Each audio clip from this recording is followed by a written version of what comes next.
এই সুন্দর মতো ভিডিও করবা, যাতে যে আমি এই টাকাগুলা দান করতেছি যাতে মানুষরা বুঝতে পারে।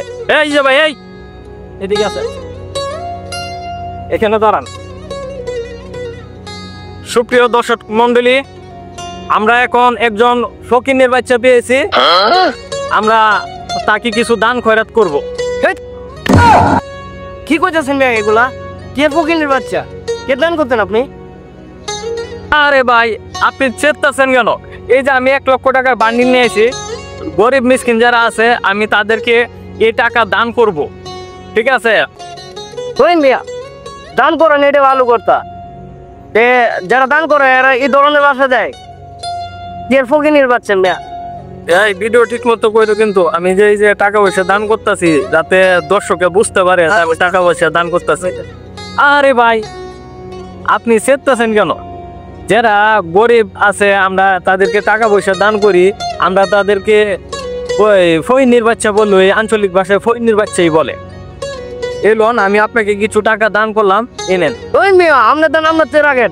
আপনি আবারও ফকিনের বাচ্চা বলতেছেন মিয়া? কিসে বিষয়টা কি এখানে? আরে ভাই, আমি রমজান মাস উপলক্ষে কিছু টাকা, যারা গরিব মিসকিন আছে এদেরকে আমি রমজান মাস উপলক্ষে কিছু টাকা দান করতে চাই, দান খরচ করতে চাই। আমার তো টাকা পয়সা অভাব নাই। আচ্ছা আচ্ছা ঠিক আছে, দান খরচ করবেন ভালো কথা, কিন্তু এখানে তর্ক কিসের? ওই ভাই করেন না, মানুষ এখানে আছে, মানুষ নাকি দান করবো, আমার ডাকতেছে, আচ্ছা আমার টাকা দিতেছে, বলতেছে ফকিনের বাচ্চা, বান্দির বাচ্চা, মানুষের বান্দির বাচ্চা, ফকিনের বাচ্চা বলতেছে, ঠিক আছে? আবার দেখেন ক্যামেরা নিয়ে এসে, ক্যামেরা দিয়ে ভাই ভিডিও করতেছে, মানুষের দেখা যাচ্ছে যে উনি দান করতেছে। ঠিক আছে ভাই, সবকিছু বুঝতে পারছি, তো বুঝার মাঝখান দিয়ে আমি যেটা প্রথম বুঝলাম যে আপনি দান করতে আসছেন, সাথে নিয়ে আসছেন ক্যামেরা।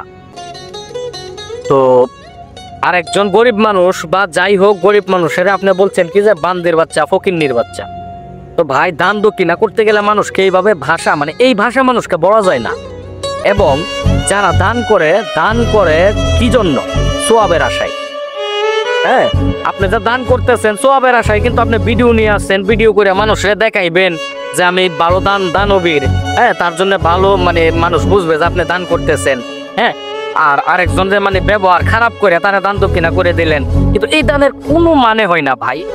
দানের একটা সিস্টেম আছে, দান করতে হয় গোপনে। দান এমন একটা জিনিস, দান মানুষ করে গোপনে। তো এইটা আমি বললাম ভাই, আপনি বিবেচনা করে দেখেন, এই দানের কোনো মানে হয় না।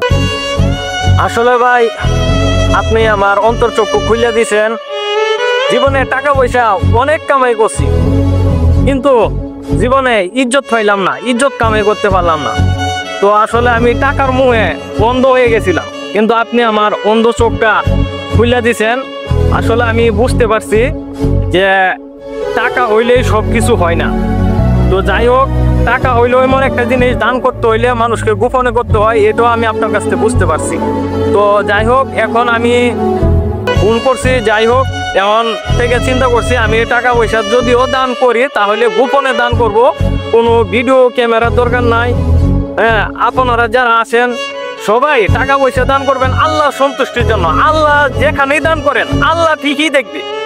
তো যাই হোক, আপনারা সবাই দান করবেন ভালো কথা, কিন্তু আল্লাহ সন্তুষ্টি, দানটা যাতে একটাই উদ্দেশ্য হয় যে আল্লাহ সন্তুষ্ট, যে আল্লাহ যাতে আমাদের উপর সন্তুষ্ট থাকে। এ বলে আমি সকলের কাছ থেকে বিদায় নিলাম, ক্ষমা প্রার্থী।